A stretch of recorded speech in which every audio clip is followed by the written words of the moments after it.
El sistema informativo de Canal 1 presenta CMI Última Emisión. Cae la primera de las objeciones presidenciales a la JEP. Corte dice que Justicia de Paz sí puede pedir pruebas en procesos de extradición. Estados Unidos pide celeridad al gobierno en proceso de juzgamiento de responsables de falsos positivos. 10 muertos deja violento tiroteo en una escuela rural de Sao Paulo, Brasil. A 12 aumenta el número de niños muertos tras colapso de un edificio donde funcionaba una escuela pública en Nigeria. Gobierno creará sobretasa para usuarios de energía en estratos altos. Ministro de Comercio anunció medidas arancelarias de 8.5% para importaciones de hierro y acero. Y en deportes, Colombia sería sede única de Copa América de 2020. Mañana se conocerá la decisión. Al final de la misión nos conectamos desde el Museo de Arte Moderno de Bogotá, donde recordaremos el legado de doña Gloria Sea y además hablaremos sobre la primera exposición de este emblemático lugar del 2019. No me fallen. Con Inés María Sabaraín y Margarita Ortega. Buenas noches, bienvenidos a CMI Última Emisión. Se cayó la primera de las objeciones hechas por el presidente Iván Duque a la ley estatutaria de la Justicia de Paz. La Corte Constitucional determinó que la JEP sí tiene facultades para practicar pruebas en los casos de excombatientes que sean solicitados en extradición. La decisión fue adoptada al estudiar una demanda contra algunos artículos de la Ley de Procedimiento de la JEP. Según la Corte, un juez debe practicar pruebas para poder establecer si el hecho que está investigando ocurrió o no. No puede ser sino mediante la práctica de pruebas, es decir, un juez solo llega a una verdad a través de un trabajo de investigación. También indicó que la JEP no pierde competencia cuando el delito por el que se le acusa a la persona comenzó a ejecutarse antes de la firma del acuerdo de paz y se prolongó después de esta fecha. Su consumación solo puede entenderse perfecta una vez es el último acto, y ese último acto puede ser mucho después del 1 de diciembre del 2016. Y en esa medida la tarea de la JEP es constatar esa fecha. ¿Para qué? Para decir si es competencia de la JEP. Antes de conceder la extradición, la Sala Penal de la Corte Suprema tendrá que privilegiar los derechos de las víctimas. Tiene que ponderar, conforme al artículo 19 del Acto Legislativo 1 de 2017, la obligación del Estado de investigar y juzgar las graves violaciones a los derechos humanos e infracciones al derecho internacional humanitario. Finalmente, la Corte tumbó el procedimiento especial de juzgamiento en la JEP para agentes del Estado. La Corte señaló que esta ley de procedimiento que contiene las disposiciones está vigente y es de obligatorio cumplimiento. El padre Francisco de Rú, presidente de la Comisión de la Verdad, aseguró que las objeciones a la ley estatutaria de la JEP dificultan la consolidación de la paz y la búsqueda de la verdad. El sacerdote pidió poner la paz por encima de intereses políticos particulares. En una declaración leída por su presidente, el padre Francisco de Rú, la Comisión de la Verdad alertó que la controversia política por las objeciones a la ley estatutaria de la JEP vulnera fuertemente el proceso de paz. Que hacen difícil el camino hacia la paz, que hacen difícil el camino hacia la justicia transicional, que hacen difícil el camino de la verdad, pero que por nada de esto debemos nosotros detenernos. La comisión considera que este debate es más político que jurídico. No tenemos la ingenuidad de pensar que es solamente una cosa jurídica. Esto es una situación política, de alta política, y la invitación es poner por encima de los intereses temporales, ocasionales o parciales estos valores que estamos señalando. De otra parte, el presidente de la Cámara, Alejandro Chacón, envió una carta a la Corte Constitucional pidiendo que los magistrados aclaren si el Congreso puede debatir las objeciones enviadas por el presidente. Dada la connotación sui generis, respetuosamente se presentan las siguientes consideraciones e inquietudes. Para que se haga extensiva la facultad de revisión y seguimiento de las sentencias proferidas por la Corte. El presidente de la Cámara tiene inquietud sobre el concepto del Procurador General Fernando Carrillo, según el cual la cosa juzgada por la Corte Constitucional no se puede debatir nuevamente en el Congreso. Una jornada de refriegas y tensiones se vivió en la vía panamericana luego que comunidades indígenas y campesinas decidieran bloquear este importante corredor vial. Piden el cumplimiento de pactos acordados con ellos. Exigen la presencia del presidente Duque para levantar los bloqueos. La dirigencia de la Minga de Resistencia en el Cauca replicó el planteamiento del ministro de Agricultura, que les pidió a las comunidades no meter temas políticos al paro. Indicaron que estamos en un Estado social de derecho. Y en consecuencia del planteamiento político viene entonces la exigencia reivindicativa de nuestros derechos económicos, sociales y culturales. Señalaron que desde el pasado mes de agosto habían convocado al presidente Duque para dialogar en el Pital. Afirmaron que siempre han estado dispuestos al diálogo. Desmentir en primer lugar las versiones que salieron a partir de la visita de la ministra, en la cual se dijo que no había ninguna voluntad de diálogo por parte de la Minga Social. Y reiteraron la presencia del presidente de la República en el Pital como condición para levantar el bloqueo en la Panamericana por un grupo aproximado de 20.000 manifestantes. El presidente haga presencia, eso sería lo único que se requiere para empezar este trabajo. Mientras las carreteras del Cauca son escenario de enfrentamientos entre los manifestantes y el ESMAD, en Popayán las filas de vehículos para tanquear son interminables afuera de las estaciones de combustible. El Departamento de Estado de Estados Unidos criticó en su informe anual sobre la situación de los derechos humanos en el mundo que en Colombia las fuerzas de seguridad continúen cometiendo ejecuciones extrajudiciales contra civiles y que las investigaciones se desarrollen lentamente. El nuevo reporte presentado por el secretario de Estado estadounidense Mike Pompeo asegura que si bien hay avances en las investigaciones sobre violaciones a los derechos humanos en Colombia, siguen las ejecuciones extrajudiciales contra los civiles. El documento, que corresponde a 2018, agrega que en el primer semestre la Fiscalía acusó a 123 miembros de las fuerzas de seguridad por homicidio agravado, pero recalca que las investigaciones avanzan con lentitud y solo se efectuaron 10 condenas. Celebra que el año pasado se pusiera en marcha la JEP y destaca la transición hacia la vida política de los miembros de las FARC. Y aunque lamenta que se haya frenado las conversaciones de paz con el ELN, critica con dureza el incremento de los atentados terroristas, secuestros y homicidios por parte de dicha organización. También denunció graves violaciones a los derechos humanos en Venezuela tras comprobar torturas y abusos de las Fuerzas Armadas y el carácter autoritario del gobierno de Nicolás Maduro. Una tragedia enluta a Brasil, al menos 10 muertos y más de 12 heridos deja hasta el momento un tiroteo en una escuela pública. Los atacantes, quienes eran exalumnos de la institución, se suicidaron. Eles saíram atirando, não olharam para ninguém, apenas atiraram en todo mundo que estaba perto. Hacia las 9:30 de la mañana, el miedo, la ansiedad y la incertidumbre se apoderaron de los estudiantes de la Escuela Estatal Raúl Brasil, en el municipio de Suzano, en el estado de Sao Paulo, cuando 2 exalumnos entraron a la institución y abrieron fuego. Este video muestra el momento en el que uno de los atacantes saca el arma y comienza a disparar.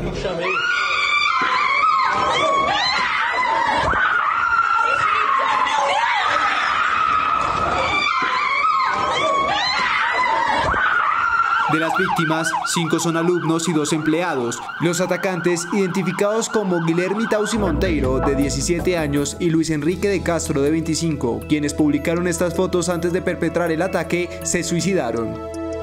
El presidente de Brasil, Jair Bolsonaro, quien lamentó la tragedia, recibió fuertes críticas, pues hace 2 meses firmó un decreto que flexibiliza la compra y tenencia de armas.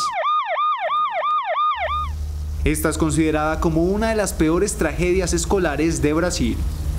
Tragedia en Nigeria. Al menos 12 personas murieron tras el colapso de una escuela. A esta hora se mantienen los operativos de búsqueda y rescate de cerca de 100 niños que quedaron atrapados bajo los escombros. La tragedia ocurrió en la ciudad nigeriana de Lagos tras el colapso de un edificio de 3 pisos que funcionaba como una escuela primaria. So I was just passing by and I heard that the house was collapsed. So I had to rush down with people living there to rescue those who can rescue from there.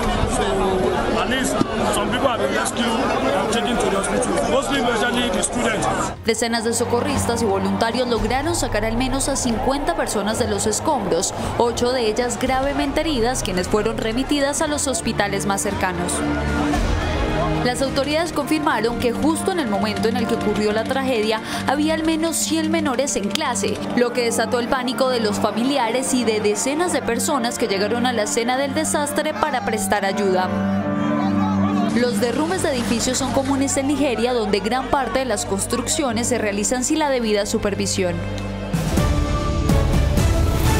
El Gobierno Nacional avanza en la creación de un fondo para ayudar a financiar empresas de servicios públicos domiciliarios en crisis. Parte de los recursos provendrán de los estratos más altos. Por cada 100 kilovatios consumidos, los usuarios de los mayores estratos aportarán 400 pesos. Hay que recordar que un hogar de alto consumo gasta entre 200 y 250 kilovatios, con lo cual el impacto máximo en la factura sea de 1.000 pesos. Eso pues realmente es para estratos 4, 5 y 6, sector empresarial. Eso impacta muy poco la tarifa. Este dinero irá a un fondo empresarial para respaldar la prestación de servicios de empresas de servicios públicos intervenidas. Y el fondo empresarial de la Superintendencia de Servicios Públicos le está prestando los recursos a las empresas intervenidas, que hoy son 10. Por supuesto que no podemos ocultar que la que tiene mayor demanda de recursos es Electricaribe. Este es solo uno de los varios ajustes que se avecinan en el sector de servicios públicos. El ministro de Comercio, José Manuel Restrepo, anunció medidas arancelarias de 8,5% para las importaciones de hierro y acero. El gobierno nacional impuso medidas arancelarias de 8,5% para las importaciones de hierro y acero tras la guerra comercial que se desata entre Estados Unidos y la China. El objetivo es proteger la industria nacional. Toda la voluntad para ejercer medidas de defensa comercial, para enfrentar situaciones de dumping proveniente de importadores de algunas naciones del mundo entero. Las medidas buscan evitar la entrada de productos por debajo del precio comercial. 16 heridos dejó un accidente entre dos articulados de Transmilenio en la autopista norte de Bogotá. Fallas mecánicas habrían causado el hecho. Incrustado en la estación Pepe Sierra. Así quedó el bus que generó el accidente en la autopista norte. El articulado se desplazaba en sentido sur-norte cuando embistió a gran velocidad al bus de adelante. El impacto como fue que nos bajamos, nos salimos de la estación a socorrer los que estaban ahí. El choque dejó 16 personas heridas. Según la información preliminar, el operador, el conductor de este articulado, habría perdido el control tras una falla en los frenos. El chofer dice que fue que se le fueron los frenos. El accidente, que se registró sobre el mediodía, colapsó el carril de Transmilenio y la autopista norte. El Tribunal de Bogotá definirá si incluye en el juicio del exmagistrado Francisco Ricaurte, procesado por actos de corrupción en la justicia, el testimonio del fiscal Néstor Humberto Martínez, del expresidente Juan Manuel Santos y la totalidad de los audios recopilados por la DEA. La Sala Penal del Tribunal de Bogotá analiza si incluye en el juicio del exmagistrado Francisco Ricaurte varias pruebas que no fueron avaladas por el juez que lleva su caso. Se trata del testimonio del expresidente Juan Manuel Santos y del fiscal general Néstor Humberto Martínez, además de la exposición de la totalidad de los audios recopilados por la DEA sobre este caso. Comenzando por las interceptaciones telefónicas que aportó la DEA a estas diligencias. Que la Fiscalía se niega sistemáticamente a entregarlas en su totalidad y simplemente se seleccionaron unos apartes a conveniencia de la Fiscalía. Ricaurte busca interrogar en su juicio al fiscal Martínez sobre la vinculación del exfiscal Luis Gustavo Moreno y al expresidente Santos sobre un nombramiento de un directivo en el FONADE. El fiscal general Néstor Humberto Martínez negó la recusación presentada en su contra por el expresidente de la Agencia Nacional de Infraestructura, Luis Fernando Andrade, quien es investigado por el caso Odebrecht. En una petición radicada ante la Corte Suprema por la defensa del expresidente de la ANI, Luis Fernando Andrade, solicita que se asigne su caso al despacho de un fiscal ad hoc. La defensa del exfuncionario argumenta que se debe garantizar la imparcialidad, dadas las declaraciones del fiscal Néstor Humberto Martínez, en las que acusa a Andrade de conspirar en su contra. Al responder la petición de Andrade, el fiscal general negó la recusación, dado que, según manifestó, el caso nunca llegó a su despacho directamente, por lo que no ha tomado ninguna decisión en contra del expresidente de la ANI. A pesar de la respuesta del fiscal, la magistrada de la Corte Suprema, Margarita Cabello, analiza la petición de Andrade para nombrar un fiscal ad hoc para este proceso. El juez noveno de control de garantías declaró improcedente la medida de aseguramiento contra el empresario Carlos Matos, investigado por presuntas irregularidades en el caso Hyundai. El juez ha señalado que hay una incongruencia por parte de la Fiscalía en los hechos que fueron presentados para pedir la medida de aseguramiento contra el empresario y la imputación de cargos. Matos es señalado de haber sobornado a una juez para favorecerlo en un proceso del caso Hyundai. Venezuela padece las secuelas del peor apagón de su historia. En varias regiones del país aún se registra desabastecimiento de agua y después de casi 5 días sin servicio, el líquido llega negro y con olor fétido. Mientras, el gobierno de Nicolás Maduro anunció el completo restablecimiento del servicio eléctrico y reanudó la jornada laborable para mañana. El presidente Nicolás Maduro ha decidido que las actividades laborales se reanudan a partir de mañana jueves. Pese a que el servicio eléctrico se restableció en gran parte de Venezuela, algunas regiones siguen padeciendo las consecuencias del peor apagón en la historia del vecino país. El suministro intermitente agudiza el desabastecimiento de agua y productos básicos en ciudades como Maracaibo, capital del estado petrolero de Zulia, que registró una ola de saqueos masivos a la Polar, el principal productor de alimentos venezolano, cuyas plantas fueron literalmente desocupadas. Mientras que en estados como Carabobo se denuncia que el agua llegó de color negro con olor a cloaca y no apta para el consumo humano. El apagón también fue registrado desde el espacio, donde se puede contrastar el número de luces encendidas antes del fallo eléctrico y de la noche siguiente, cuando el occidente del país quedó a oscuras. Caída global de Facebook, Instagram y WhatsApp. Las autoridades trabajan para encontrar las causas. Durante largas horas, Facebook, Instagram y WhatsApp sufrieron una caída parcial de sus funciones que afectó a millones de personas alrededor del mundo. Gran parte de los usuarios pudieron seguir accediendo a las aplicaciones, pero con la particularidad de que algunas funcionalidades como mandar y recibir mensajes o compartir contenido no fue posible. Este fue el mensaje que le apareció a cientos de usuarios al momento de intentar hacer una publicación en Facebook. En el caso de Instagram, la publicación de nuevos contenidos fue casi imposible y en cuanto a WhatsApp, varios usuarios sufrieron problemas de conexión. Colombia, Perú, Chile, Argentina, Brasil y otros tantos países de Europa fueron los que se vieron mayormente afectados. La ONU alertó de un inevitable aumento en las temperaturas invernales del Ártico de 3 a 5 grados para 2050.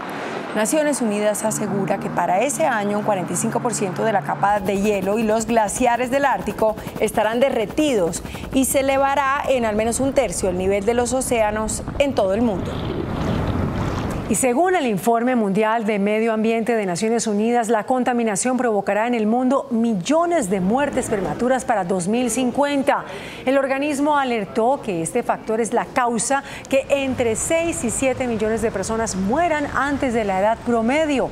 Es por eso que hicieron un llamado a cuidar y proteger el planeta.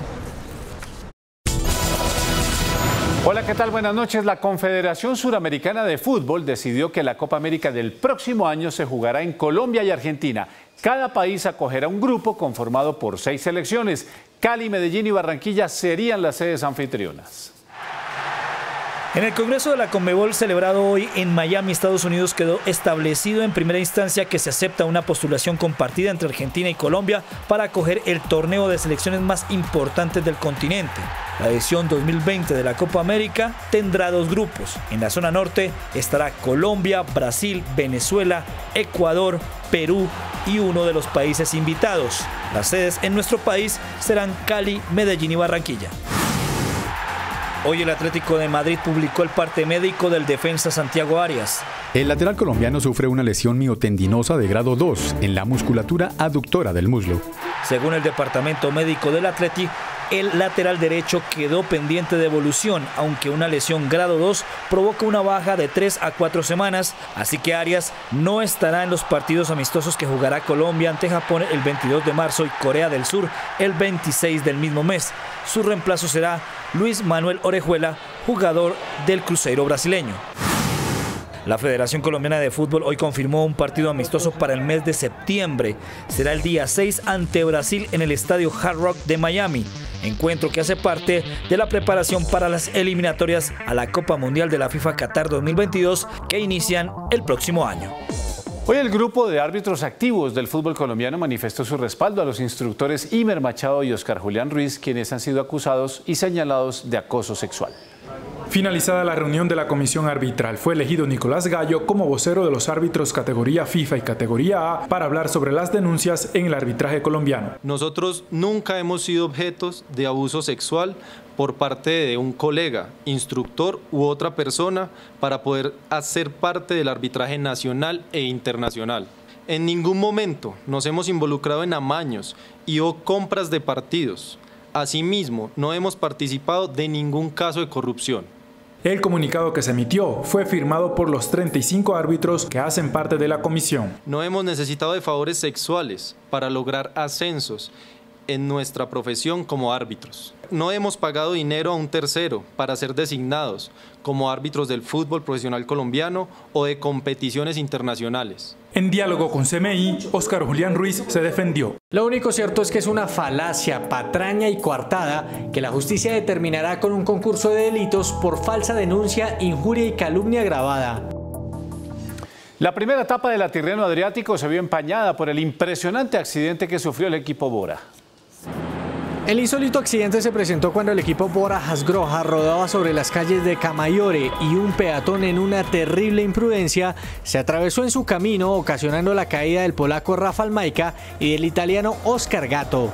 Los corredores pudieron continuar en carrera pero perdieron tiempo valioso en una primera jornada de contrarreloj por equipos que fue ganada por el Mitchelton Scott y que dejó como primer líder al australiano Mitchell Hepburn. En la París-Niza hubo cambio de líder, la montaña se asomó por primera vez y la clasificación general de inmediato se modificó. El ganador de la cuarta fracción terminó siendo el danés Magnus Cornilsen de la Astana, que remató una larga fuga para llevarse su primer triunfo en esta edición. El grupo de favoritos, que llegó a 48 segundos, terminó dejando como nuevo líder al polaco Michael Kwiatkowski del Sky y como mejor colombiano a su compañero Egan Bernal, que ahora es cuarto a 11 segundos de la punta. Y terminan aquí los deportes porque ya llega el momento de Julieta Piñeres. Feliz noche, que descansen. Luis Miguel deja ver su lado más emotivo en su concierto en Perú. Verán al Sol de México llorando en minutos cuando nos conectemos desde el Museo de Arte Moderno de Bogotá. Miles de colombianos, entre ellos el presidente Iván Duque, desfilaron hoy ante el féretro de Gloria Cea, expuesto en Cámara Ardiente en el Teatro Colón, precisamente escenario de su labor para rescatar el arte colombiano. Con la presencia del presidente Iván Duque, de ministros, exministros, actores, actrices, pintores, escultores y en general representantes del arte colombiano, se está rindiendo homenaje a Gloria Cea en el escenario central del Teatro Colón, cuya recuperación se le debe precisamente a la fallecida mecenas de la cultura colombiana. El catafalco es escoltado por 4 soldados del Guardia Presidencial. El cuadro que le pintó su ex esposo Fernando Botero en su juventud y con el telón de fondo de imágenes de su paso por esta vida. 2 de sus hijos, Juan Carlos y Fernando, destacan cómo Gloria Cea, a sus 83 años de edad y aún en medio de los quebrantos de salud que padecía, seguía con mucho tesón coordinando actividades de la cultura colombiana. Cuando uno mira la trayectoria es asombroso y yo creo que por eso está la gente como muy conmovida y estamos todos personalmente muy tristes con su pasar, pero la verdad a la vez muy complacidos de ver la reacción del país en general con ella. El último día que estuve con ella me impresionó mucho porque estaba ya muy mal de salud y sin embargo tomaba llamadas de la ópera y daba órdenes de cómo tenía que ser el estreno y hasta en un momento le dije, oiga Gloria, estás muriéndote, por favor concéntrate en tu salud, y sin embargo ella me decía, no, yo tengo que asegurar que la ópera que se estrene sea impecable. La Cámara Ardiente para Gloria Cea en el Teatro Colón se extenderá hasta mañana jueves, cuando tendrán lugar sus exequias en la Catedral Primada de Bogotá.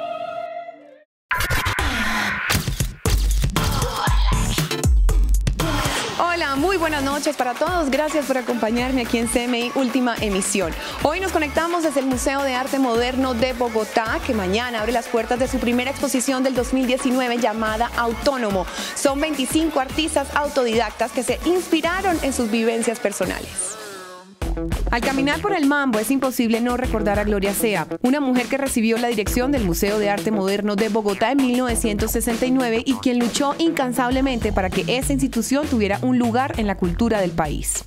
Justo cuando inauguró la sede definitiva en el año 85, porque se propuso hacerlo con una exposición que representara el arte de nuestro país, y lo hizo con 100 años de arte colombiano. Fue emocionante, dentro de tantos momentos que ella vivió de emociones. Mañana abre sus puertas Autónomo, la primera expo del 2019 que reúne 25 artistas autodidactas que se inspiraron en su vida para las piezas. Es su corazón hecho arte. Esta exposición es única porque tiene alma, tiene experiencias invaluables de personas que fueron o son lo suficientemente valientes para contarnos, para compartir sus experiencias de vida y convertirlas en arte. De hecho, en las academias artísticas, en la academia oficial, no suele tenerse en cuenta ese tipo de matices personales, sino la, entre comillas, ilustración de las ciencias humanas o de la filosofía, pero nosotros queremos acercarnos más a esas experiencias auténticas, a ese diario vivir. Las historias de estos jóvenes son íntimas, pero todos nos podemos relacionar con ellas y esto las convierte en universales. No hay mejor homenaje para doña Gloria Sea que ver este lugar renovado de una generación comprometida con el arte nacional. Y Luis Miguel llega este sábado a Colombia. El Sol de México dejó ver su lado más emotivo en el escenario en Perú, cuando no pudo contener las lágrimas por los aplausos del público. México por siempre es el nombre de la gira con la que regresa a Colombia el cantante Luis Miguel. La estrella, que se presenta este 16 de marzo en el estadio El Campín de Bogotá, tiene previsto subir al escenario a las 8 de la noche, un momento en el que sus seguidores comenzarán a corear sus grandes éxitos.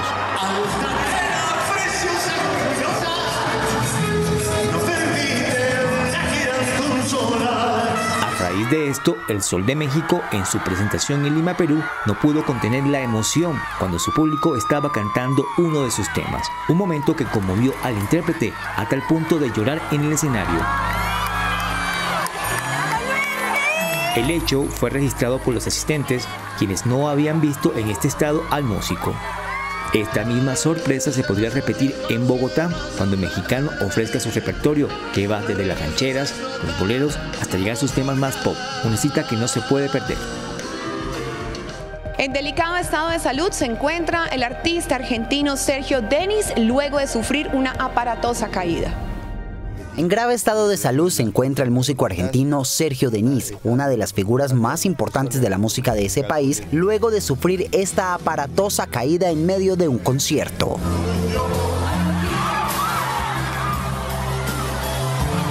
Aunque el video del momento se volvió viral este martes, hoy sus familiares reportaron el estado de gravedad de la estrella, quien sufrió un trauma cráneoencefálico y varias fracturas, pues la caída superó los 3 metros de altura. El intérprete de temas como Fui un soñador y Te llamo para despedirme fue inducido a coma para permitir una recuperación más rápida. Sin embargo, los médicos afirman que su estado es muy grave. Por hoy me despido, que sueñen bonito, gracias por acompañarme. Hasta aquí CMI Última Emisión. No se pierda la tercera temporada de Sin Senos Si Hay Paraíso, de lunes a viernes a las 8 de la noche. Solo por el Canal 1.